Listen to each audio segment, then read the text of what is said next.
Listo, podemos empezar. Bien, muchas gracias. Ok, buenas noches. Nuevamente estamos con el segundo evento de estas Revalidity Sports Sessions, sesiones enfocadas en aspectos deportivos, aspectos traumatológicos deportivos y dirigidos específicamente a la comunidad médica deportiva, a médicos generales, estudiantes de medicina, estudiantes de fisioterapia, fisioterapeutas, personal asociado al deporte. Así que, bien, este segundo tema promete mucho, es el tema que es especialmente grato para mí estar acá, es decir, vamos a tratar sobre lesiones de mano en deportes de combate. Específicamente la idea de hacer estas sesiones era que nuestro mantra siempre es vida es movimiento, movimiento es vida. Y la participación en actividades deportivas, ejercicio, actividad física es algo inherente a muchos de los panelistas acá presentes y nuestro jefe de departamento son aficionados a practicar unos deportes de combate, sistema de defensa personal, etcétera. Así que el día de hoy tenemos un panel, excelente panel, un panel de lujo. Eh, un orgullo y privilegio estar acá, todos son colegas y gente con la que tenemos compañeros de trabajo y excelentes amigos. La doctora Marcia Correo es médico asistente del Hospital Edgardo Rebagliati, trabaja en el servicio de emergencia. El doctor William Gibaja es cirujano ortopédico y traumatólogo, egresado de nuestro programa y trabaja en Lima Trauma Sports. El doctor Carlos San Martín es cirujano ortopédico y traumatólogo, también egresado del Rebagliati y también actualmente labora como cirujano ortopédico en el Hospital Ramón Castilla. Tenemos a la licenciada Juliana Bolívar, que nos ha regalado una medalla en los Juegos Panamericanos, es judoka y también es fisioterapeuta, así que nos va a dar, su visión va a ser sumamente interesante, nos va a dar ambos lados de la práctica. Eh, la anatomía relevante como introducción la va a presentar el doctor Diego Ceballos, médico residente de nuestro programa. Así que bien, vamos a hablar esencialmente, el doctor Diego Ceballos va a referirse a lo que es anatomía y biomecánica relevantes para nuestro tema. El doctor Carlos San Martín nos va a explicar sobre las modalidades de deporte de combate, cuál es la diferencia y por qué es relevante para las lesiones que vamos a evaluar. La licenciada Bolívar, Juliana Bolívar nos va a hablar sobre vendajes y taping deportivos. El doctor William Gibaja nos va a hablar sobre el jump finger, el esguince de dedo, más allá de eso, lo que diferentes diagnósticos diferenciales. Nuevamente, Juliana nos va a hablar sobre la atención, el rol del fisioterapeuta en el campo. Y la doctora Marcia Orreo nos va a hablar sobre las lesiones de mano frecuentes en los deportes de combate. Así que sin más preámbulos, retiro y le doy pase al doctor Diego Ceballos. Doctor Ceballos, adelante.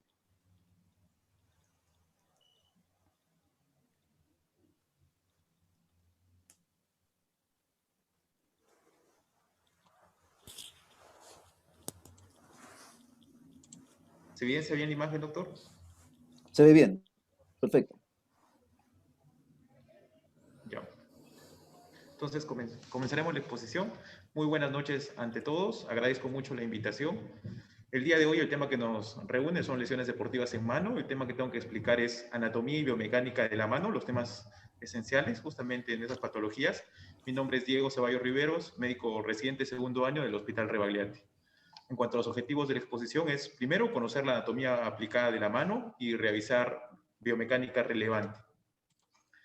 El ser humano ha evolucionado y nos ha dado dos funciones que nos diferencian de la mayoría de mamíferos, la prensión y la pinza. Acá primero podemos ver una imagen de la mano de la región palmar con cuatro regiones importantes, la región hipotenar, la región tenar, la región intermetacarpiana y la región sobre todo de falanges. Acá podemos ver la estructura ósea que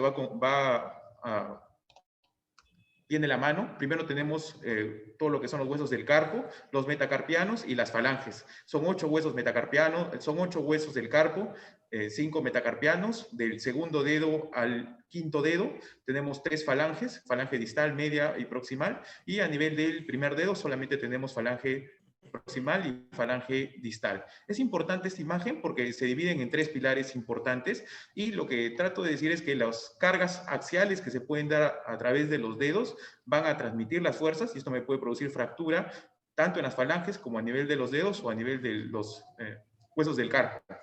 Otra estructura importante es justamente el túnel del carpo. Por acá va a transcurrir el nervio mediano y todo lo que son los tendones flexores de la mano. Esta estructura está compuesta por el gancho del ganchoso, por el pisiforme, por el tubérculo del escafoides y por la cresta del trapecio. Acá tenemos encima, que es el techo, el ligamento anular. Una compresión a este nivel y en este pequeño espacio puede comprimir el nervio y darnos algo que se llama el síndrome del túnel del carpo.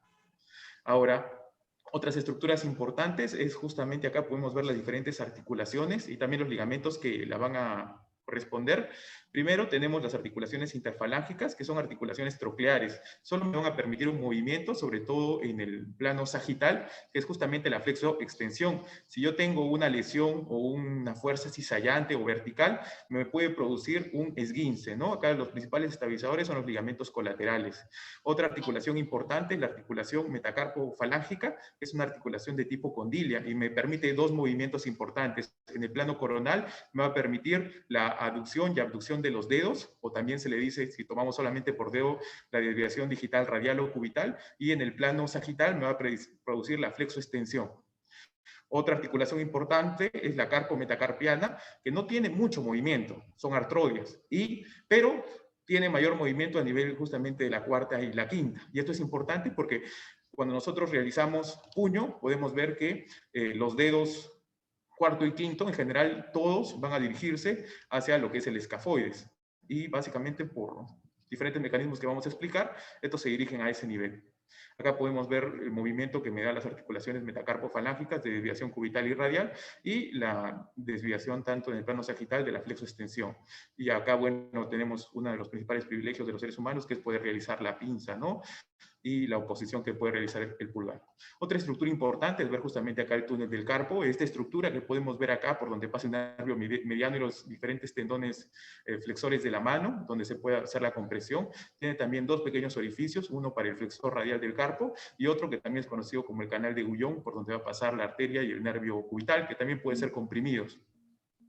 Otra estructura importante es justamente el retináculo extensor. Por acá van a pasar todos los tendones extensores que van a ayudar para la extensión de los dedos de la mano y estos se dividen en compartimientos, 6 compartimientos.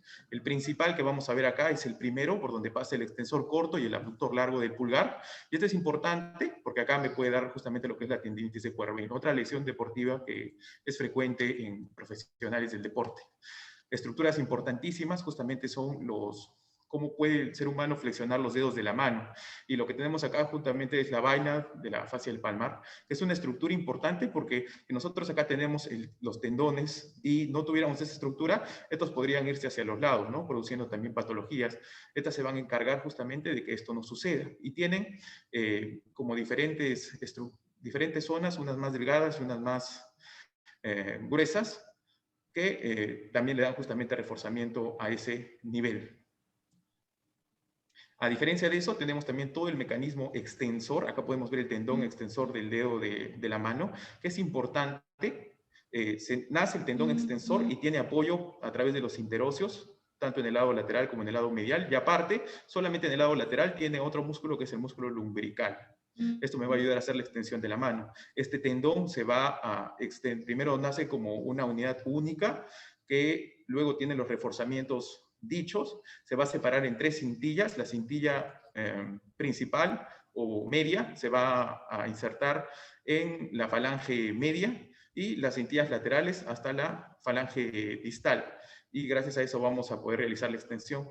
Es típico la lesión en dedo y martillo, que es justamente por una avulsión o una lesión tendinosa, justamente en la parte distal de este tendón. Entonces, dependiendo de la localización de las lesiones, también va a ser afectado este aparato.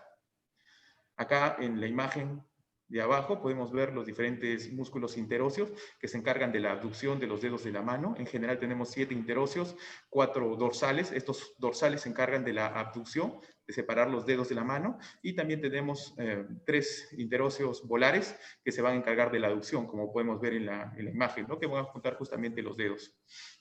Y aparte también tenemos de apoyo los 4 lumbricales, que estos se van a encargar de poder realizar la flexión de las articulaciones metacarpofalángicas, pero también la extensión de las articulaciones interfalángicas proximales. Acá tenemos otra estructura importante que es justamente la aponeurosis palmar. Esta aponeurosis puede producir cuando se engrosa y se fibrosa una patología llamada contractura de Dupuytren. Y aparte acá tenemos la estructura justamente de los tendones. Hay dos tendones importantes, el tendón flexor superficial y el profundo. El superficial lo podemos ver en esta imagen, que justamente se divide en dos bandeletas y que se va a extender justamente en la falange media y se va a encargar de la flexión de la articulación metacarpofalángica e interfalángica proximal, a diferencia del profundo, que pasa justamente en el medio, justo le hace como un camino y se va hasta la interfalángica distal y me produce la flexión tanto de la metacarpo falángica, pero sobre todo, y es la diferencia del otro, de la interfalángica distal. También viendo esto, podemos solamente con la semiología ver a qué nivel se ha producido la lesión. Acá podemos ver las dos bandeletas y justamente cómo pasa el tendón flexor profundo. Y acá podemos ver, ¿no? Esto se encarga del tendón flexor superficial. La flexión de la articulación interfalángica proximal, y acá podemos ver el flexor profundo que se encarga de la flexión de la interfalángica distal. Es la gran diferencia en cuanto a esto. Ahora también tenemos músculos propios intrínsecos de la mano. Tenemos los músculos de la región tenar, tenemos el músculo aductor del primer dedo, que se puede ver justamente en esta imagen y que tiene dos cabezas, una transversa y una oblicua. También tenemos los músculos que se encargan o que son de la región tenar específicamente dichos, que son justamente, acá los podemos ver, el abductor del pulgar, el flexor del pulgar y justamente el oponente del pulgar. Y acá tenemos la otra estructura importante del primer dedo, que son justamente el tendón extensor largo del primer dedo, el extensor corto del primer dedo y el abductor del primer dedo. También son estructuras que mediante cortes o lesiones pueden verse alterados y dañados. Y acá tenemos justamente la musculatura hipotenar, que también es importante y que está compuesta básicamente por el músculo abductor del quinto dedo, por el músculo flexor y abajo de esto por el músculo oponente, que se van a encargar junto con el pulgar y van a ayudar mucho en la oponencia, ¿no? A realizar este movimiento. Esta diapositiva es básicamente para indicarles la importancia que tiene la irrigación y la inervación de la mano. Básicamente la irrigación es dada por la arteria radial y la arteria cubital, que va a llegar a nivel de la mano y va a producir dos callados importantes, uno superficial y uno profundo, y luego se va a subdividir y va a dar hasta las arterias digitales, como podemos ver. Entre estas va a haber anastomosis, entonces la irrigación es bastante importante y gracias a Dios la naturaleza es buena en este tema para nosotros los humanos, ¿no? Y también tenemos, acá podemos ver el callado profundo, y también tenemos los nervios, sobre todo acá en la parte de la musculatura flexora, podemos ver el nervio mediano y también el nervio cubital, que van a terminar dando ramas digitales, ¿no? Son troncos que se van separando y van acabando en ramas digitales a ese nivel. Esto es importante porque me indica más o menos cuáles son las lesiones según los dermatomas que tenga el paciente, y como modo de resumen, en la cara volar de la mano, en el primer hasta el cuarto dedo, la mitad del cuarto dedo, está inervado por el nervio mediano, el quinto dedo y la mitad del cuarto por el nervio cubital. Acá podemos ver en la cara dorsal, importante, que prácticamente desde el primer dedo hasta la mitad del cuarto por el nervio radial y la mitad del cuarto con el quinto por el nervio cubital. Aparte, estos se encargan también de la inervación de diferentes músculos de la mano.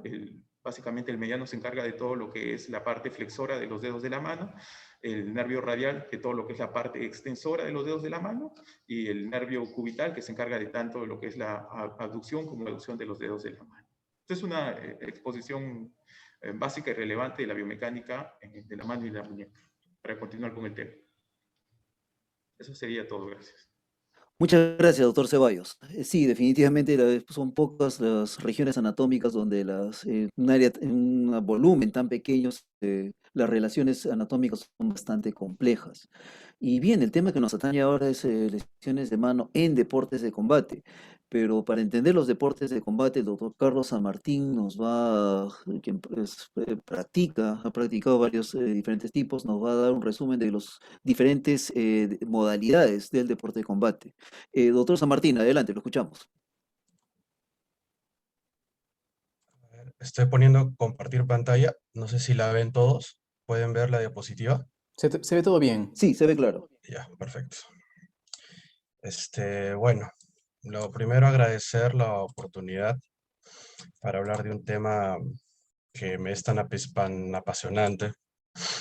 Y bueno, lo que hay que entender es de que todo esto surge de la necesidad pues del ser humano de combatir y de protegerse, ¿no? Y defender un equipo, una tribu y más adelante un país o una población.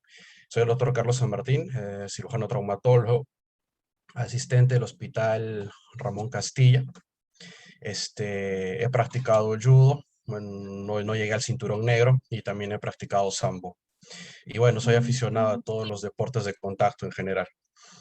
Para empezar, los objetivos en esta exposición es un poquito distinguir diferentes modalidades en disciplinas marciales, la diferencia en el combate gi y el no gi, que también conocido como el grappling, y la traumatología en las artes marciales. Hay muchos estudios, pero la mayoría de estos estudios solo han sido causales y descriptivos en los que decían tal arte marcial tiene mayor preponderancia de esta o de otra lesión. No hay mucho respecto a la mano. Y bueno, lo que me ha tocado a grandes rasgos es una pequeña introducción para que distingamos cómo surge todo esto de las artes marciales. La clasificación más clásica que la da Charles y Michaels acerca de lo que es las disciplinas es en tres: el arte marcial. El arte marcial lo que buscaba era formar guerreros de profesión. En estos ejemplos, por ejemplo, está el monje Shaolin, tenemos los samuráis, tenemos los guerreros espartanos, en los cuales había un completo estilo de vida. Se formaban desde los 7 años, 6 años, en el caso de los espartanos, 7 años en el caso de los vikingos, que practicaban el clima vikingo, y aprendían cómo combatir. No eran simplemente combatientes, no eran simplemente personas que peleaban y ya. Tenían una cultura muy grande respecto a medicina, respecto a estrategia, tenían que dominar muchas artes. Eh, el taijitsu, que era el arte del combate que dominaban los samuráis, tenía 8, 18 ramas distintas. La idea era el do. El do era el tipo de vida que se tenía que llevar porque eran guerreros de profesión. No se sabe exactamente el origen de las artes marciales. En el Mahabharata, en sánscrito hindú, se dice que es aproximadamente 3000 años antes de Cristo, y la tradición china dice que fue Bodhidharma, o justamente un budista, un monje hindú, el que llevó este tipo de combate llamado Kalaripayat hacia los templos Shaolin, y ese habría dado el origen al Wushu o al Kung Wushu. Por otro lado, también está el pancracio griego, del que voy a hablar más adelante, que bueno, era un estilo, vamos a decir, antiguo de valetón, en el que valía prácticamente todo excepto picar los ojos y golpear las partes íntimas del contrincante. El arte marcial, en resumen, busca convertir a su practicante en un arma, ¿no? Un arma humana, eh, tomando en cuenta todo tipo de armas, el combate armado y el combate desarmado. Era un estilo de profesión que hoy en día, bueno, ya no se practica. Los sistemas de combate y o defensa personal son artes marciales orientadas a la práctica tanto de la defensa de una persona, que puede ser en la vía pública, en la calle, como también para emplearla en los ejércitos o en la guerra, en el momento en que uno ya queda desarmado. Hay diferentes estilos, los más comunes pueden ser el Krav Maga israelí, que viene del Amir, un arte marcial bíblico. Acá tenemos un ejemplo de una proyección de Osoto Gari muy bien implementada en el contexto, ¿no?, de un combate cuerpo a cuerpo. Tenemos otros ejemplos. Alguna vez se mencionó de un arte marcial peruano del ejército llamado Bakón. También está el sambo ruso, que tiene diferentes versiones. El sambo militar ruso, que está orientado justamente a los militares, y diferentes versiones de judo, jiu-jitsu o amalgamas que han hecho todos los países para poder servir a sus fuerzas armadas. El deporte de combate en sí es el arte marcial llevado con reglas deportivas hacia un espectáculo. Hay que diferenciar una cosa, que justamente los hindúes fueron los primeros en tomar todo este sistema científico probado y comprobado de técnicas para poder combatir y darle la espiritualidad. En este caso, el deporte está llevado justamente a eso, a que el ejercicio de esta disciplina marcial también puede ser una manera de sobrellevar la vida y de dar enseñanzas a sus practicantes.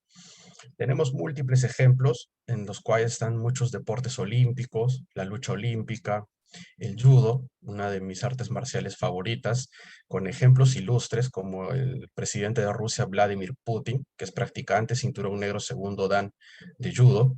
Y bueno, en este GIF algo interesante que hay que describir que en este tipo de artes marciales se hace un énfasis en la protección del cuerpo. El judoka debe aprender cómo caer para evitar lesiones muy severas como traumatismos craneoencefálicos o fracturas o luxaciones. Como podemos ver en la imagen que se repite, hay un momento en el que el judoka impacta con la con la palma de la mano y con el pie y una rodilla semiflexionada sobre el tatame. Todos los que hemos pisado un tatame hemos tenido que aprender a utilizar esta manera de caer para evitar hacerse lesiones. Tantos traumatismos con el tiempo llegan a endurecer el cuerpo, lo que puede servir muy bien como una defensa del mismo. Otro ejemplo clásico de una disciplina deportiva de arte marcial es el box. En la imagen, en el GIF, podemos ver a Mike Tyson, un ilustre exponente del pugilismo, y lo técnico y estratégico que puede llegar a ser este arte marcial. Estos sistemas de disciplinas deportivas requieren de mucha práctica, de mucha experticia para poder ser llevado a cabo. Son múltiples las maneras, pero como podríamos decir es tomar el arte marcial y llevarla hacia el deporte. Obviamente muy bien reglamentado, muy bien estructurado, con muchas reglas no solamente en el cuadrilátero o en el tatame, sino reglas de antidoping, todas implementadas por las asociaciones deportivas.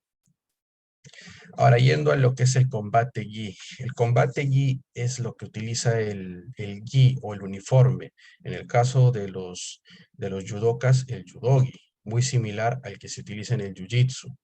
O también la kurka que se puede aplicar en el sambo. El combate gi más que todo se basa en la utilización de estrangulamientos utilizando justamente el uniforme. Acá podemos ver algunas imágenes que expresan cuáles son las estrategias o las técnicas que se pueden emplear para poder hacer algunas técnicas de estrangulamiento.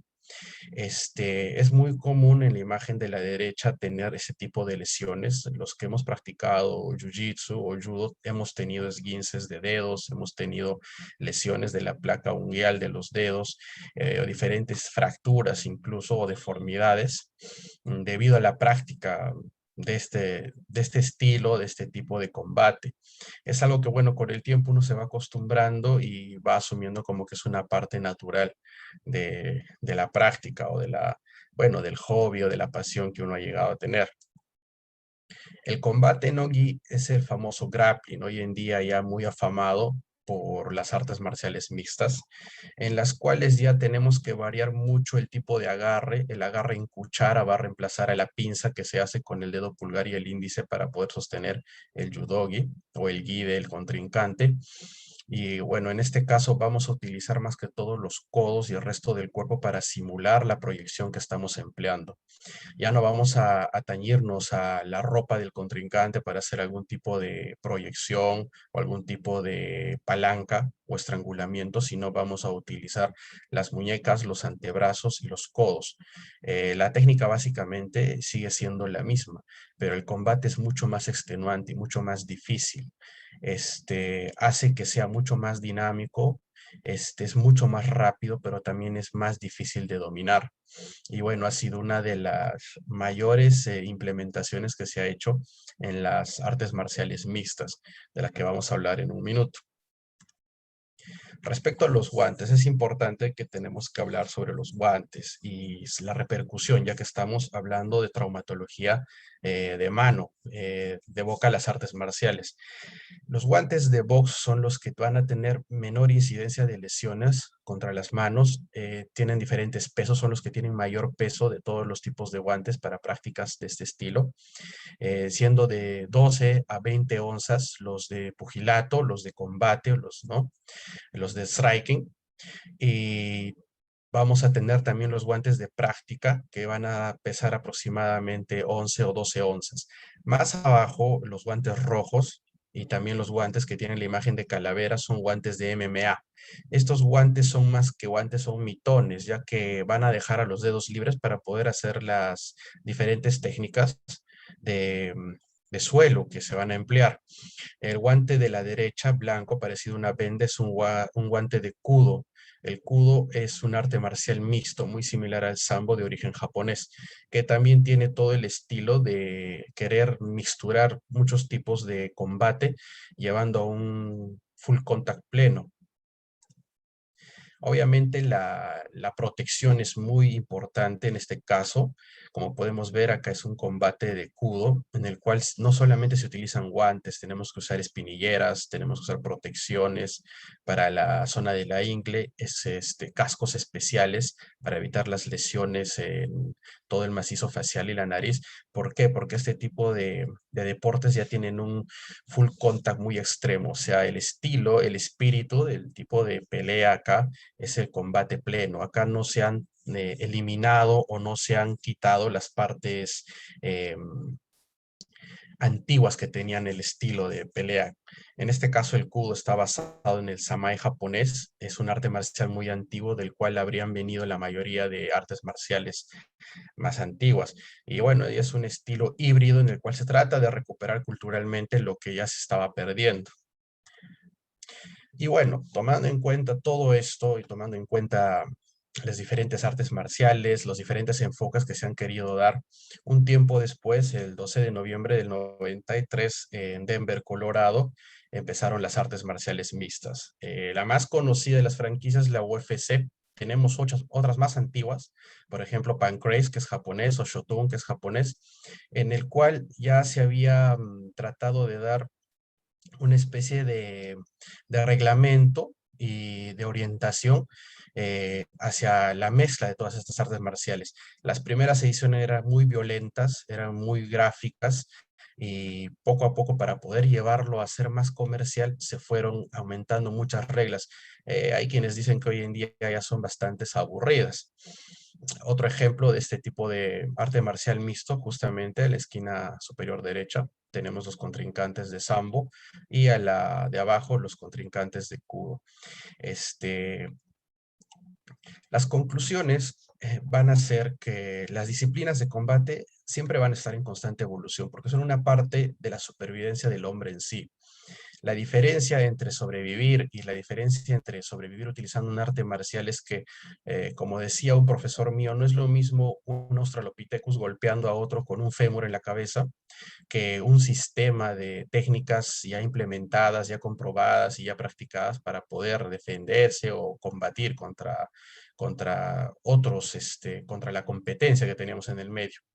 Las lesiones, corroborando lo que dicen otros estudios, van a depender del estilo y de la técnica y también de la indumentaria empleadas. Es importante que todo médico traumatólogo que va a atender pacientes practicantes de artes marciales o similares esté familiarizado con esto, tanto con el estilo, conocer las técnicas y la indumentaria, porque eso nos va a decir de qué han tratado las lesiones que van a presentarse, no solamente en la mano, sino en las demás articulaciones.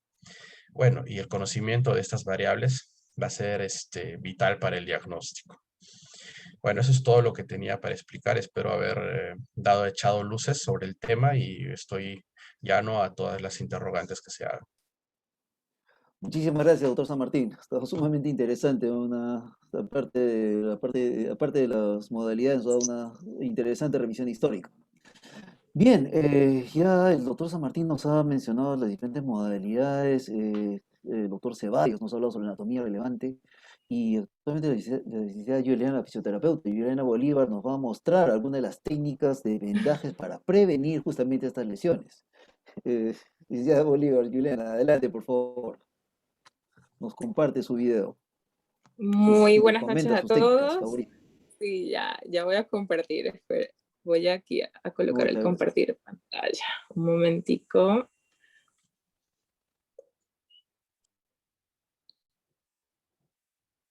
Téngame paciencia, por favor, que soy nueva con esta forma. Tenemos ¿Se todo el ve? tiempo. Ahí está. ¿Sí? Todavía no, Yuli, todavía no. ¿No se transmite? A ver. A ver, ok, ahora sí.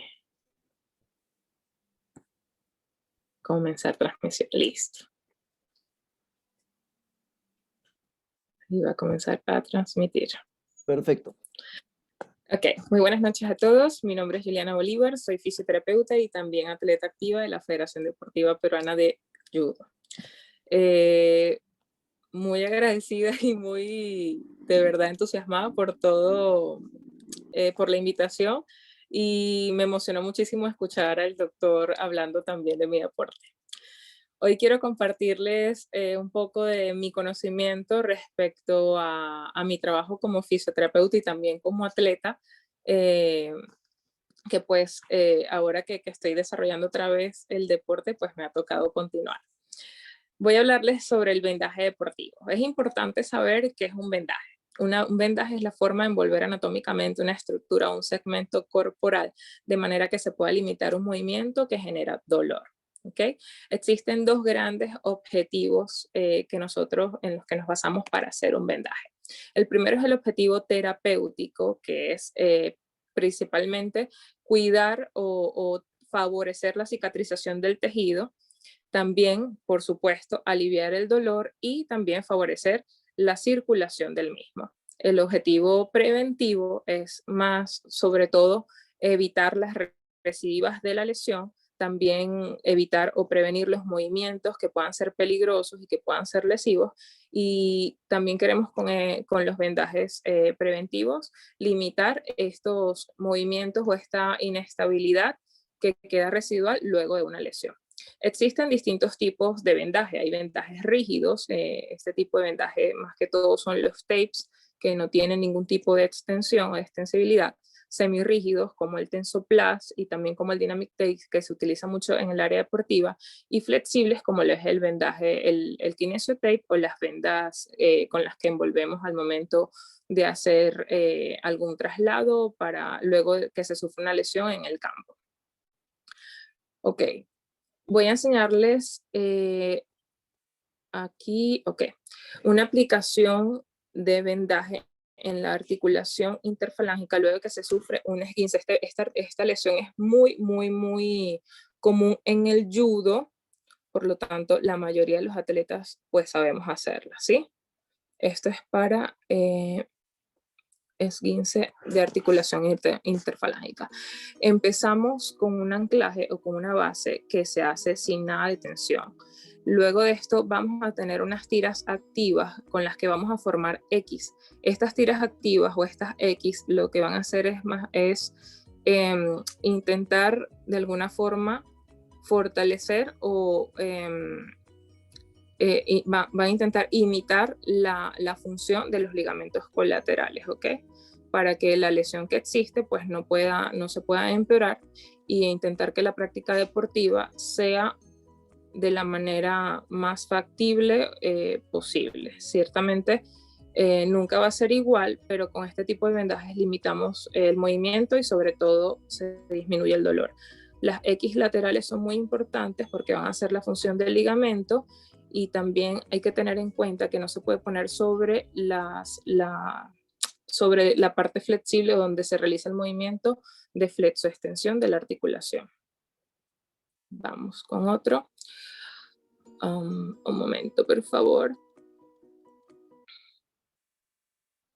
Ok, ahora les voy a explicar una aplicación de Kinesio Tape cuando tenemos síndrome de Kerbein.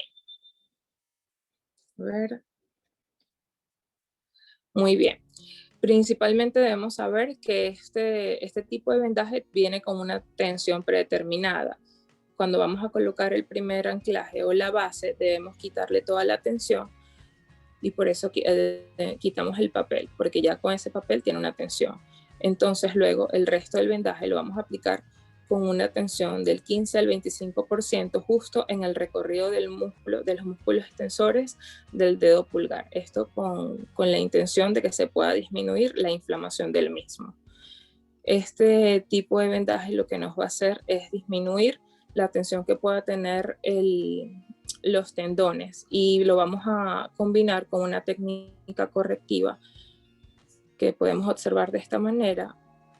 intentando que exista un espacio o de que se haga un colchoncito, de manera que al momento de hacer la práctica deportiva no vibre y sea mucho menos el dolor y realmente sea un vendaje funcional.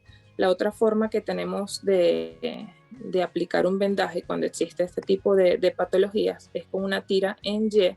También es un vendaje correctivo y nosotros intentamos modificar la función o intentar que esta sea la más, corregir la función del tendón para que se pueda hacer la práctica con el menor riesgo de lesión posible y obviamente con menos dolor. Son vendajes muy comunes que se hacen a la hora de practicar judo. Si no es suficiente con este vendaje, lo podemos combinar con un vendaje ya sea rígido o más semirrígido. Ok, ahora esta aplicación de vendaje hay un momento. Ahora vamos a explicar un poquito sobre la aplicación de vendajes en el dedo pulgar. Este dedo es un poquito más complicado o más difícil de vendar precisamente por la cantidad de movimientos que tiene. Entonces hay que saber colocar las tiras activas en una dirección contraria al movimiento que produce dolor. Tener en cuenta siempre que el tipo de vendaje o la forma del vendaje que nosotros vamos a colocar va a depender muchísimo de hacia qué movimiento es que refiere el paciente dolor, ¿ok? Tomando en cuenta que eso es lo más importante, la sensación de bienestar que pueda tener el atleta para que pueda ejercer de la mejor manera la práctica deportiva. Aquí, bueno, se puede ver la mano del paciente, que es una mano sana. Se coloca el anclaje por debajo de la apófisis para que no haya ningún tipo de quemadura, roce o lesión. Y a partir de aquí vamos a colocar las tiras activas en contra del movimiento de flexión del pulgar y de aducción. ¿Ok? Vamos a colocar nuestra cruz en toda la articulación para precisamente limitar el movimiento, siempre tomando en cuenta o preguntándole al paciente si ese grado de tensión está bien, porque realmente va a depender mucho de su sensación la tensión que nosotros vayamos a colocar en las tiras activas. De esta manera vamos a intentar seguir limitando los movimientos que producen dolor al momento de tener una lesión en la articulación del dedo pulgar. Si de repente el paciente siente o el atleta refiere que el vendaje está muy apretado, pues nosotros lo podemos ir soltando en la medida o lo podemos ir acomodando en la medida que vayamos haciéndolo. Luego, para terminar, los anclajes deben siempre cubrir todas las tiras activas porque si no, se despega el vendaje. Ahí colocamos un anclaje y por debajo colocamos otro.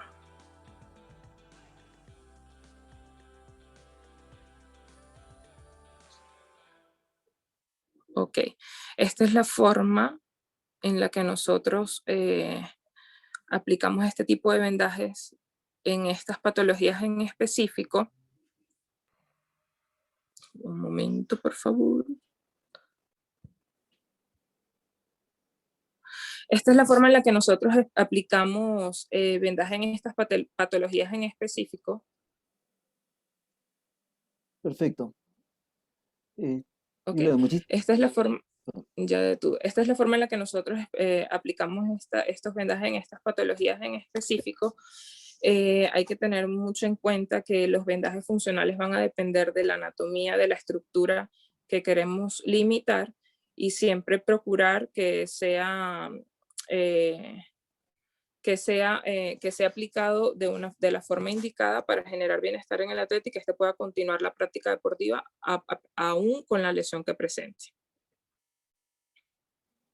Muchísimas gracias, Juliana. Especialmente interesante ver después de la revisión de anatomía del doctor Ceballos y los mecanismos de lesión que nos explicó el doctor San Martín, ver cómo se pueden proteger con vendajes funcionales y de los diferentes tipos de vendaje, que para muchos de nosotros es nuevo esto.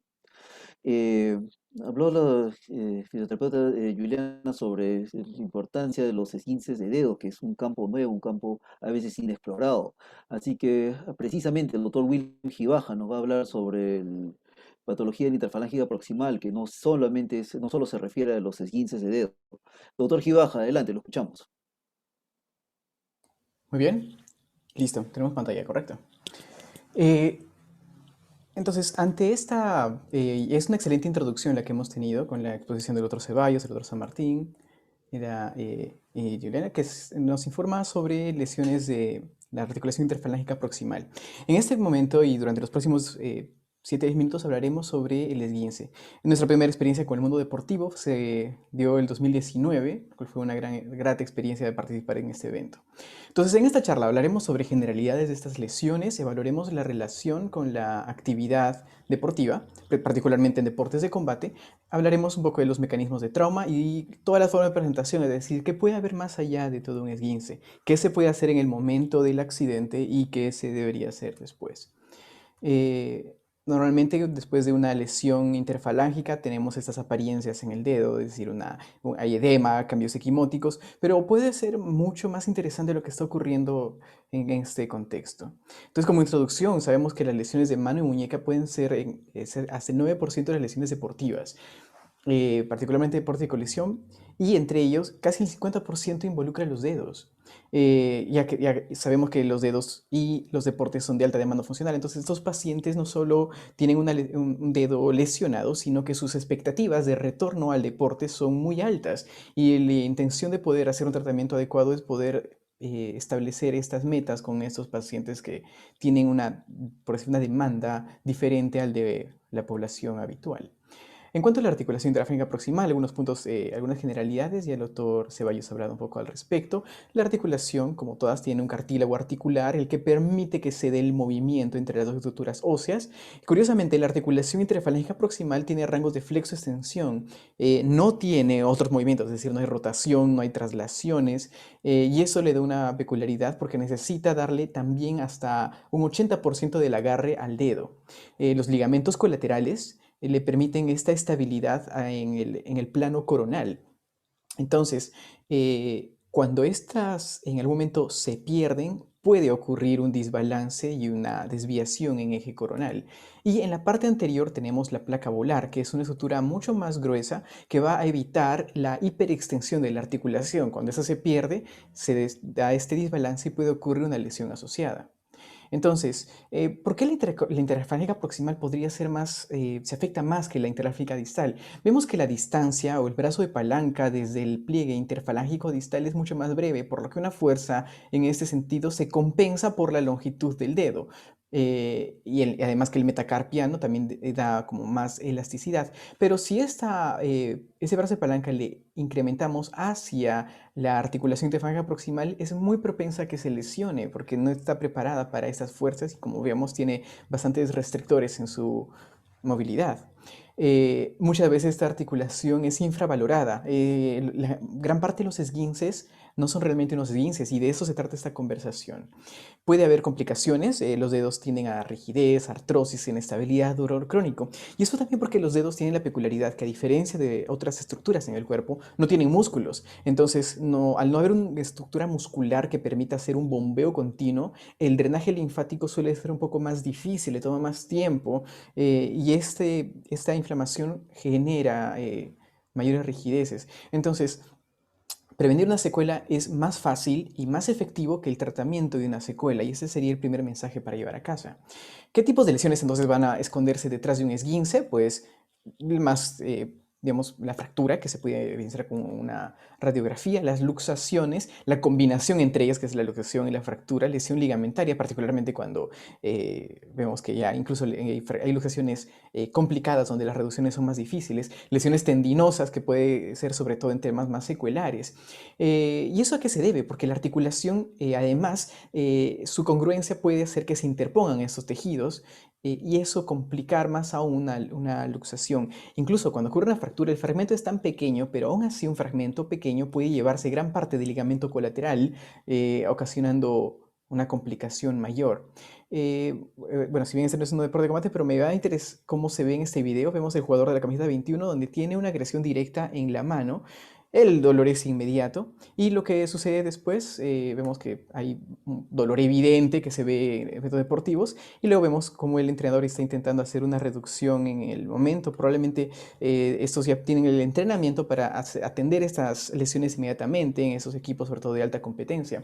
Entonces, ¿qué tenemos que hacer al momento? Bueno, tradicionalmente en estas lesiones teníamos la mnemotecnia RISE, que era de reposo, hielo, compresión y elevación, pero esto se ha ido modificando, se incrementó la P de protección, ya pasó del RISE al PRICE, pero luego también se empezó a mover que había algo más que hacer. El reposo no era suficiente, de hecho la idea es hacer una movilización precoz y es ahí cuando se cambió el algoritmo a POLIS, donde el reposo se cambia a una carga óptima. En el caso de los dedos se traduce en una movilidad precoz y una rehabilitación temprana. ¿Cuándo se puede hacer una articulación especializada? Bueno, una evaluación clínica, ya cuando esos pacientes llegan a nuestro hospital, tenemos que evaluar el rango articular, hacer una prueba de estrés, ver si es que la articulación cede o no cede. Si hay un tope, significa que la estructura ligamentaria está íntegra, pero si no tiene un tope, ya podemos pensar que hay una lesión ligamentaria y tenemos que seguir investigando.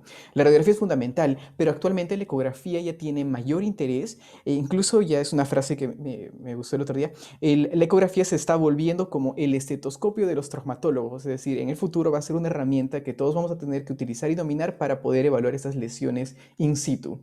El manejo conservador cuando no hay una lesión ósea, ¿qué se podía hacer? Quizás todos recuerdan esto, una férula que a veces se hace con un bajalenguas, o tenemos estos más aparatosos de aluminio, pero realmente es la mejor opción, pues hay otras alternativas. El vendaje tipo body tape, la traducción a español de body tape es una cinta de amigos. Básicamente lo que quieren hacer es unir dos dedos. El término que utilizamos en español es una sintactilización, pero personalmente me gusta más el de body tape, donde podemos hacer una fijación entre dos dedos adyacentes. Esto va a hacer que el dedo sano se vuelva su férula, pero permite un movimiento activo que evita las rigideces y mejora los resultados.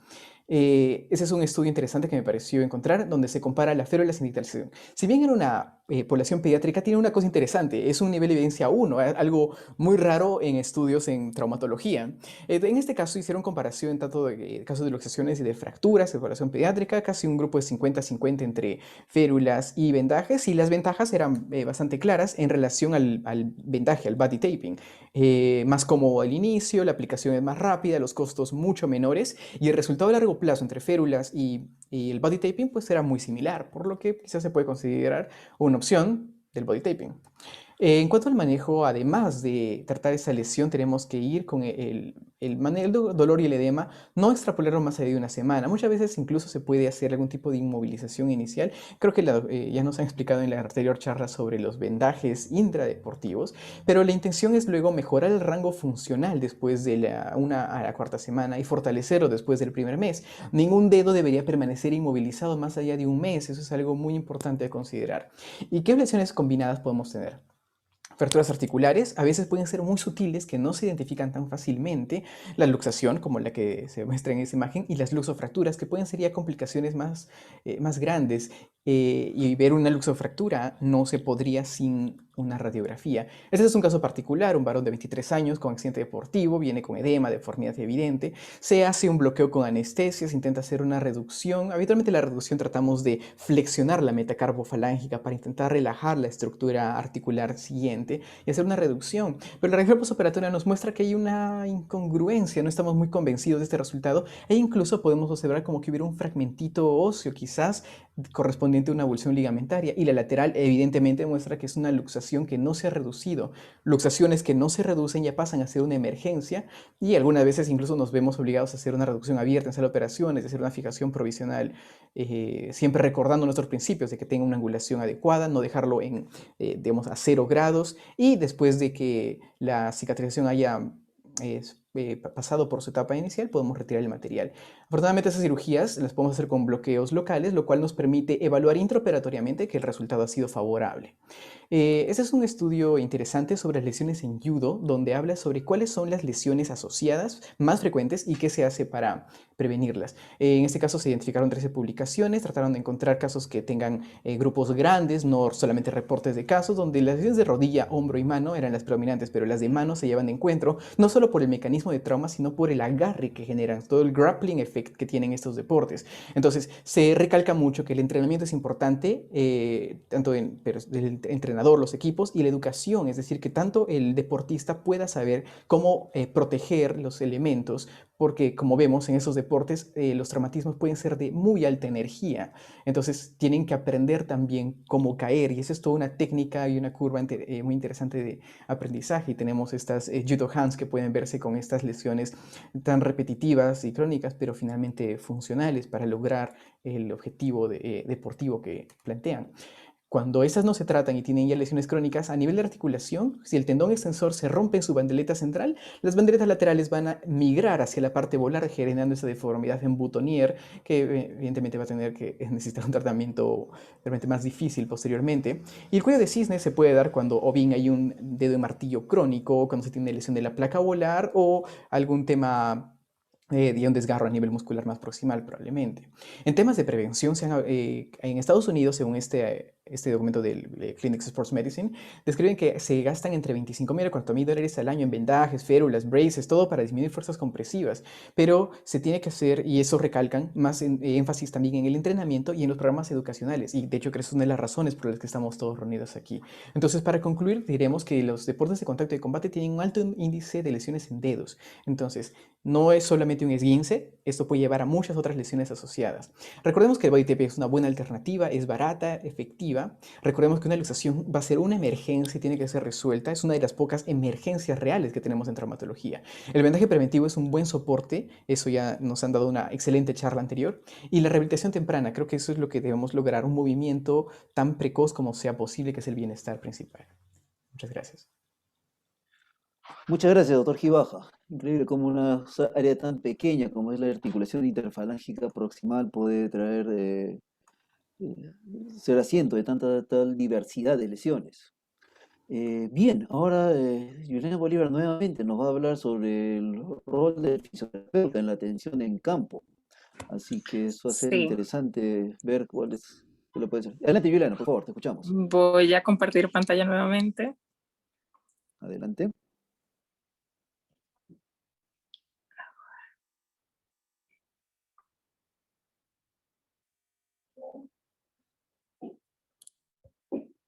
Ok, ahora vamos a conversar un poco sobre el rol del fisioterapeuta dentro del campo deportivo al momento que sucede cualquier lesión.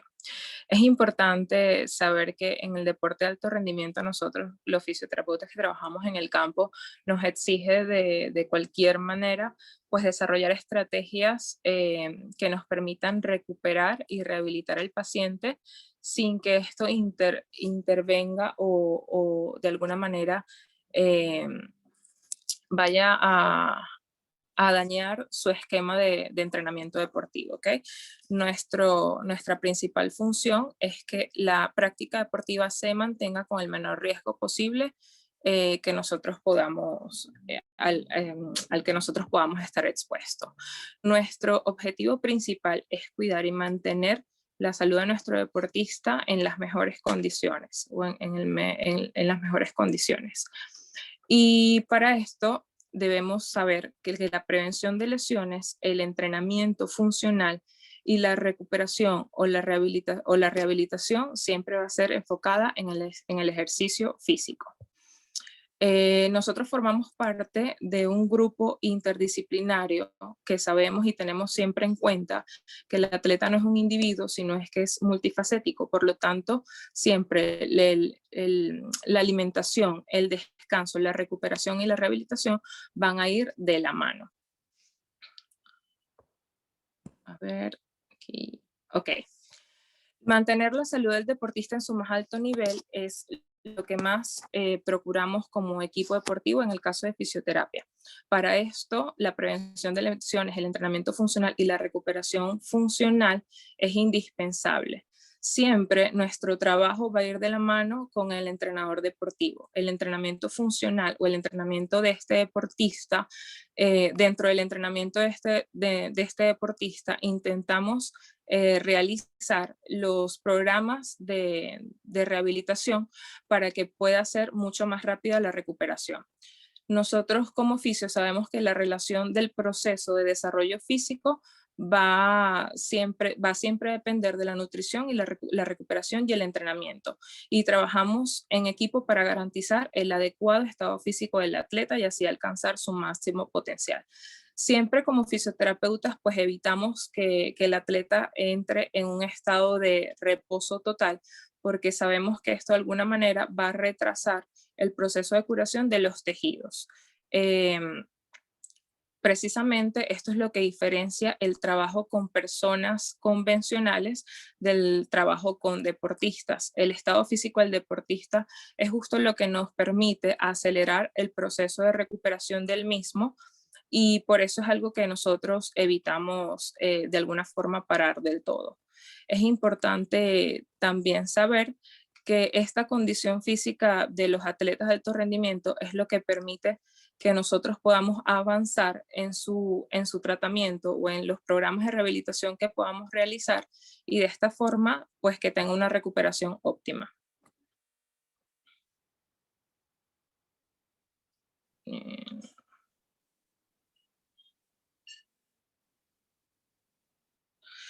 Ahora, la atención fisioterapéutica al momento de que existe una lesión de cualquier tipo, hablando en este específico caso, lesiones de mano, nosotros básicamente nos basamos precisamente en los movimientos,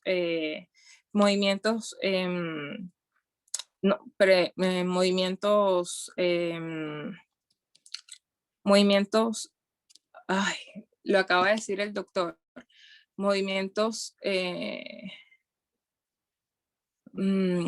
no permitimos el reposo, sino que hacemos movimientos, se me fue la palabra, lo dijo el doctor anterior. Movimiento precoz. Protegidos. Movimiento protegido, movimiento precoz. Movimientos protegidos, exactamente. Y de esta forma, pues evitamos que avance en la lesión o que empeore la cicatrización del paciente. Al momento de hacer programas preventivos, lo hacemos por medios de circuitos donde puede haber bases inestables. Utilizamos máquinas, bandas elásticas y todo este tipo de materiales que nos permita que el desarrollo del deportista o que el programa de rehabilitación del deportista sea por medio del movimiento. Creemos realmente que el movimiento es el medio idóneo para que la recuperación de las lesiones sea el más adecuado. Muchas gracias, Juliana, muchísimas gracias. Y bueno, lo que has mencionado sobre todo se va aplicando cada vez más, no solo en la práctica de medicina deportiva permite extrapolar algunas de esas lecciones. La mayoría de nuestros pacientes ahora sabemos que debemos, no solamente deportistas, sino en general tratar de mantener el mayor nivel de actividad posible para evitar su deterioro y acelerar su recuperación. La interfalángica proximal es una de las zonas frecuentes de lesiones de la mano, pero la mano es una estructura muchísimo más compleja y durante los deportes de combate puede ser sujeta de muchas otras lesiones. Para hablar de ellas tenemos a la doctora Marcia Orrego, quien nos va a compartir su experiencia con el tratamiento de esta patología aguda, en este caso de lesiones en deportes de combate. Doctora Orrego, bienvenida, muchas gracias. Adelante. Buenas noches con todos, muchas gracias por la invitación. Soy la doctora Marcia Orrego, médico asistente del Hospital Rebagliati. Bueno, finalmente vamos a hablar sobre unas lesiones bastante específicas en deportes de combate. Vamos a mencionar algunos de las principales. Bueno, el doctor San Martín ya nos habló muy bien sobre todos los deportes de combate, y para especificar e identificar algunos tipos de lesiones tenemos que recordar el mecanismo cómo se desarrollan estos deportes, ¿no? Recordar el striking, que es básicamente el impacto con la mano, con el puño hacia el oponente, y el grappling, que es agarrar al oponente, ya sea del cuerpo, de alguna parte del cuerpo o de su uniforme. Y los otros deportes de combate que combinan ambas técnicas, ¿no? Esto ya hablaron bastante sobre el boxeo, sobre otros tipos de deporte de combate, y vamos a hablar específicamente de estos llamados nudillos de boxeador, ¿no? Se deben a que va a haber un impacto continuo sobre la articulación metacarpofalángica, ¿no? Durante ya sea el entrenamiento y también la competición. ¿En qué se van a causar? El impacto continuo va a ocasionar que haya una disrupción a nivel de las bandas sagitales en esta articulación y también a nivel de la cápsula, lo que va a hacer que el tendón extensor se subluxe o se luxe totalmente hacia uno de los lados, ¿no? Además de eso, va a exponer toda la articulación causando daños progresivos, ¿no? Los síntomas pueden ir desde dolor hasta una inestabilidad evidente, como vamos a ver en un video. Vamos a ver grados. El primer grado va a ser una lesión sin inestabilidad, solo se va a evidenciar el dolor. En el segundo, una subluxación, y en el grado 3, una luxación franca que va a requerir una cirugía, ¿no? Vamos a ver en este video, fíjense en el tercer dedo. Acá podemos ver, se puede ver la superficie del tendón extensor, y vamos a ver cómo al momento de flexionar, este se subluxa hacia la parte cubital. Vemos nuevamente, ahora va a ser más evidente, se subluxa hacia la parte cubital, ya que la parte radial es la que se lesiona principalmente, y el tercer dedo es el que con más frecuencia se lesiona. Ahora, si este tipo de lesiones no tiene un tratamiento adecuado, si no llegamos a identificar, vamos a ver que se va a desarrollar una artrosis por una lesión recurrente no tratada a ese nivel, ¿no? Bueno, la segunda patología es la inestabilidad de articulación carpo-metacarpiano. Vamos a ver que el impacto continuo en puño, no, va a haber una subluxación, el metacarpiano se va a desviar hacia la parte volar, y todos los huesos del carpo hacia la parte dorsal, ¿no? Esto va a ser causado ya sea por una fuerza repetitiva en entrenamiento, en competición, y también nuevamente el dedo índice y medio van a ser los que más sufren este tipo de lesión. Y no solo se van a dar en competidores profesionales, sino también en amateurs, ¿no? Principalmente por una mala técnica, un mal vendaje o un inadecuado vendaje. Ahora, vamos a ver que también por el impacto continuo se va a formar a este nivel de la articulación carpo-metacarpiana un BOS, que se va a traducir radiográficamente en unos osteofitos. Vamos a ver que estos osteofitos también van a causar molestias, incomodidad al competidor, ¿no? Ahora, en las lesiones de deporte en tipo grappling, en el cual va a haber principalmente la sujeción del uniforme o de partes de cuerpo contra el oponente, vamos a ver distintos tipos de lesiones, desde abrasiones, esguinces, luxaciones, que ya han mencionado muy bien. Básicamente es en el momento de agarre, en el momento en el que el oponente se aleja, ¿no? O también en el momento de una caída, ¿no? Y esta es una patología bastante grave, por decirlo así, dentro de las lesiones en dedo, que tenemos que saber cómo es el mecanismo y cuál es el tratamiento, ¿no? El famoso jersey finger, como su propio nombre lo dice, es porque el dedo se queda atrapado en la ropa del oponente cuando éste se aleja de forma súbita, ¿no?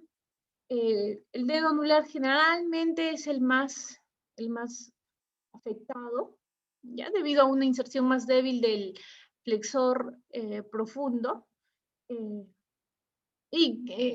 qué consiste? Va a ser una abulsión súbita de del tendón flexor profundo de los dedos. Se va a abulsionar desde su origen, puede o no llevarse un pequeño fragmento óseo y se va a retraer ya sea a cualquier altura del dedo o podría llegar hasta la palma de la mano. Entonces, tanta la fuerza que puede llegar a ese nivel de retracción. Van a haber distintos tipos de acuerdo a la retracción de este tendón y también si hay o no un fragmento óseo. Ahora, el diagnóstico, vamos a ver que clínicamente podemos ya hacerlo, ¿no? El paciente va a referir una sensación de chasquido en el momento justo de la abulsión, el dedo va a estar con un aumento de volumen.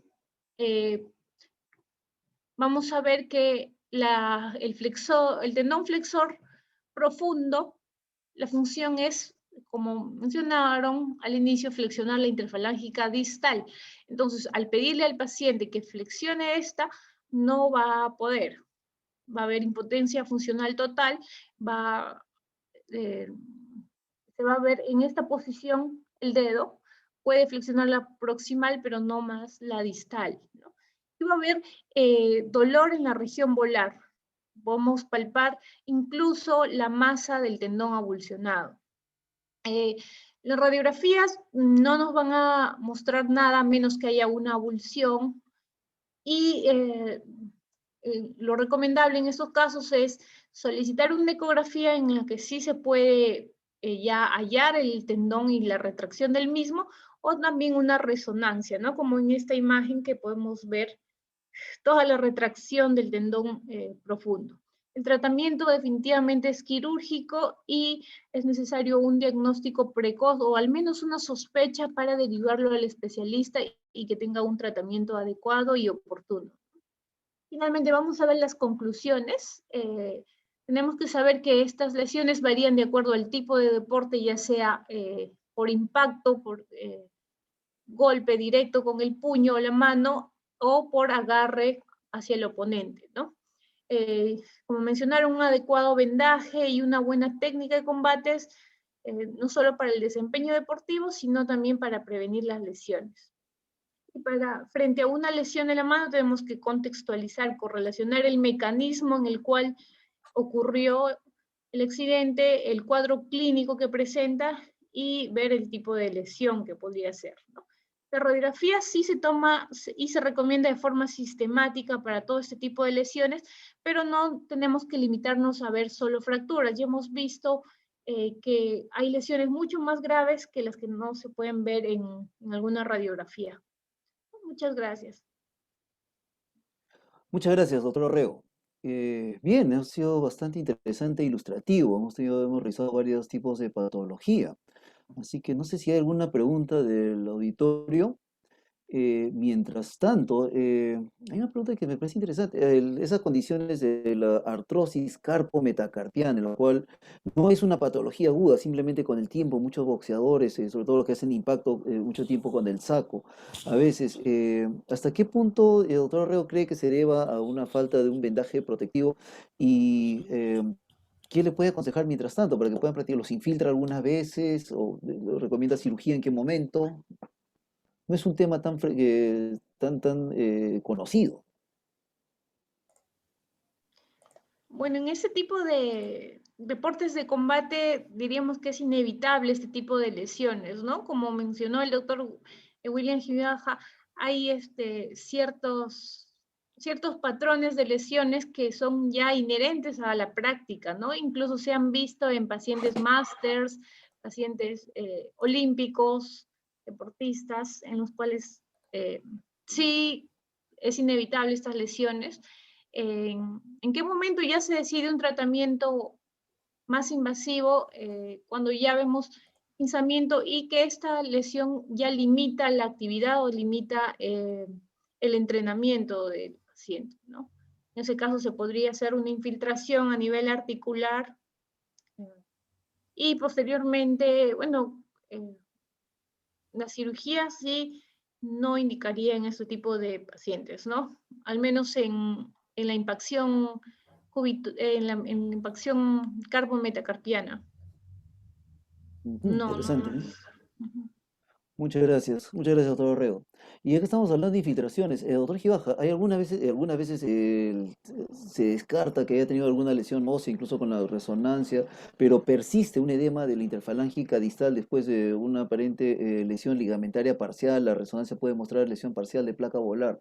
¿Consideraría usted infiltrar en algún momento alguno de estos que tiene dolor, sinovitis persistente más de 3 semanas? Yo podría recomendar infiltración, pero no como un medio de tratamiento, sino para facilitar la rehabilitación. La infiltración tiene efecto analgésico que puede durar un par de semanas. Y si durante las semanas la rehabilitación se hace más enfática, creo que puede tener mejor resultado. Lo que no me parecería muy coherente es utilizar infiltraciones a repetición, porque de todas formas, ya sea el corticoide o el anestésico que se utiliza, también puede tener efectos condrotóxicos a largo plazo. Entonces, algo que se debe tomar en cuidado. Usarlo como una herramienta más que como un tratamiento como tal. Interesante, muchas gracias.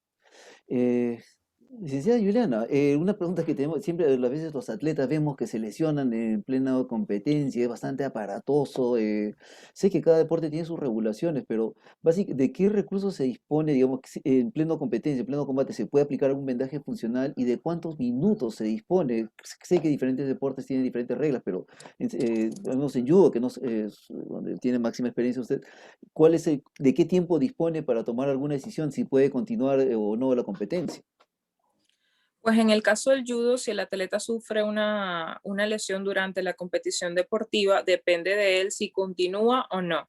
Pero durante la pelea no se puede realizar ningún tipo de vendaje o ningún tipo de tratamiento que pueda modificar la lesión para mejorarla. O sea, eso no se puede realizar en competición.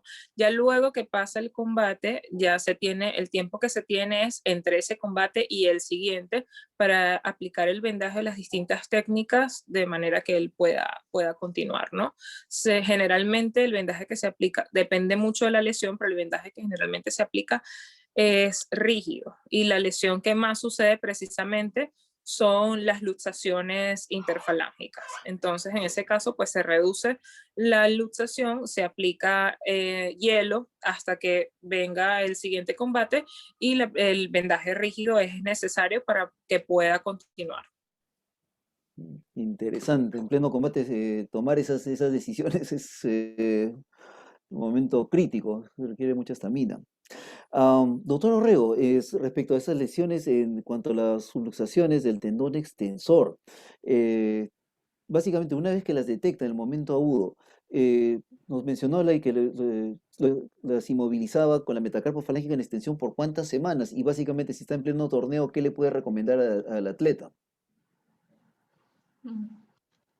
Sí, más o menos se tendría que inmovilizar de 1 a 2 semanas, como se mencionó, se tiene que inmovilizar lo mínimo posible para tener una recuperación más precoz, ¿no? Y funcional. En el caso si hubiese ya una luxación evidente que cause mucha limitación, sí la indicación es quirúrgica ya, pero podría ser entre temporada y temporada de entrenamiento, ¿no? O sea, no va a limitar completamente en la mayoría de casos, porque los pacientes ya están bastante, o los competidores están bastante acostumbrados a ese tipo de molestias. Entonces, sí, podría ser operado, pero entre temporada y temporada de competición. El tiempo de tratamiento, las decisiones que uno toma de tratamiento depende mucho del momento, si está en plena competencia, en entrenamiento, si está en pleno combate, etc. El público, tenemos al profesor César Salas, quien nos pregunta qué se debería hacer en caso si hay una fractura al golpear, por ejemplo, al golpear con fuerza, como dijeron un saco, hay una fractura aguda. ¿Cuál es la conducta en el momento? Bueno, en el momento ya es definitivamente parar la actividad física y evaluar el tipo de fractura que tiene, ¿no? Generalmente la famosa fractura de boxeador no es hecha por un boxeador profesional, sino más bien un boxeador o amateur o una persona común que hizo un golpe tipo boxeo, ¿no? Ya que la fuerza debería ir a nivel del segundo y tercer metacarpiano, y una persona que no tiene la práctica de golpear generalmente desvía esa fuerza hacia el cuarto, quinto metacarpiano, o también no hace un puño adecuado al momento de golpear.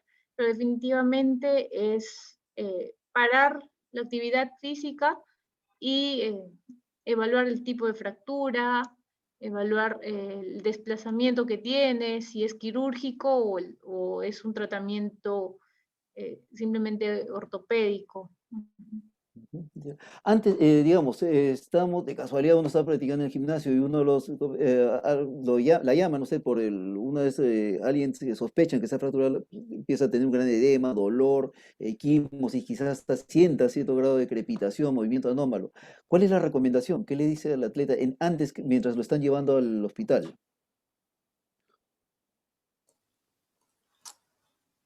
Sí. Creo que puedo responder eso.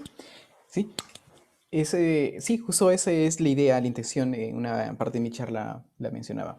El hielo, fundamental, y siempre en lo que también hemos podido observar en todos los deportes, siempre tienen cubículos de hielo. Eso va a servir para bajar la inflamación, bajar el dolor. Se tiene que de todas formas explicar al paciente que mantenga la calma.